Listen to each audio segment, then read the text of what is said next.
गुंतवणूक करायची mutual fund माहित नाही, मग काय फायदा पाहूया या व्हिडिओमध्ये. तर सर्वात पहिले पाहू हे फंड कोण मॅनेज करतं. तर एएमसी कंपनी हे फंड मॅनेज करत असती, तिला ऍसेट मॅनेजमेंट कंपनी म्हणतात. तर भारतामध्ये 1963 साली UTI कंपनी स्थापन झाली, सर्वात पहिली गव्हर्नमेंटची. तर युनिट ट्रस्ट ऑफ इंडिया असं तिचं नाव आहे.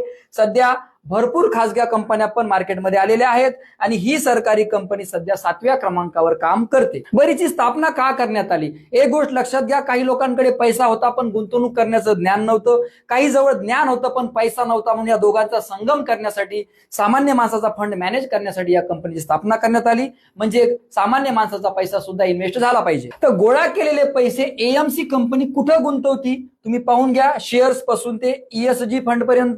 तर या एएमसी कंपनीचे इन्व्हेस्टर कोण असतात तुम्ही पाहू शकता, सामान्य गुंतवणूकदार पासून ते ट्रस्ट पर्यंत सुद्धा. आता हे म्युच्युअल फंड कोणासाठी आहे बघा, ज्यांना जोखीम घेण्याची क्षमता आहे ते घेऊ शकता, ज्यांच्याकडे थोडा पैसा आहे आणि तो वाढवायचा आहे ते सुद्धा म्युच्युअल फंड मध्ये इन्व्हेस्टमेंट करू शकता. शॉर्ट टर्म मध्ये नाही, ज्यांना लगेच पैसे पाहिजे असतील त्यांनी शेअर मार्केटमध्ये इन्व्हेस्टमेंट करायची नाही. आणि त्यानंतर आपल्याला मार्केटचं ज्ञान नाही पण मार्केटची आवड आहे, तर आपले पैसे लोकांच्या हातामध्ये देऊन, तज्ञ लोकांकडे देऊन आपण आपला फंड मॅनेज करू शकतो. आता म्युच्युअल फंड कोणासाठी नाही? ज्यांना जोखीमच घ्यायची नाही, कमी वेळेत पैसा पाहिजे, बिलकुल नाही, 10 वर्ष वाट पाहावं लागेल, 5 वर्ष कमीत कमी, मार्केटचं बिलकुल ज्ञान नाही, नियम माहित नाही, घाबरून निर्णय घेतात, बिलकुल नका करू. इकून टाकसाल घ्यासाल कधी बी. त्यानंतर नियम टॅक्सच माहित नाही, घेऊ नका. कर्ज काढून तर बिलकुल करू नका. आणि त्यानंतर नुसतं टॅक्स वाचायचा म्हणून आणि बचत करायची म्हणून इन्व्हेस्टमेंट करू नका. मग यात एएमसीचा काय फायदा आणि गुंतवणूकदाराचा काय फायदा? आपण एक छोटंसं उदाहरण घेऊ. तर कंपनी काय करते, एक्सपेन्स रेशो घेत असते 1% ते 3% पर्यंत.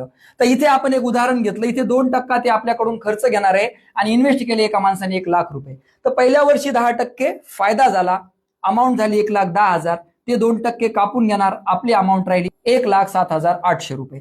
त्यानंतर दुसऱ्या वर्षी फंड ट्रान्सफर झाला, दुसऱ्या वर्षी 5% लॉस झाला, हिशोब झाला, लॉस कट केला, 1,02,410 झाले, पुन्हा कंपनीने 2% काटले, दुसऱ्या वर्षीचे अमाऊंट झाली 1,03,62 रुपये.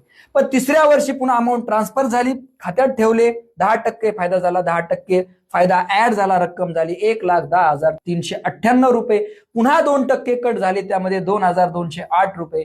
फायनल अमाऊंट 3 वर्षाच्या नंतर आपली तयार झाली 1,08,190 रुपये. म्हणजे याच्यातले 8,190 गुंतवणूकदाराला भेटले आणि एवढा खर्चाची जर बेरीज केली तर हा फायदा झालेला आहे एएमसी कंपनीला. तर या सगळ्यांचा विचार करून तुम्ही म्युच्युअल फंड मध्ये गुंतवणूक करणार का?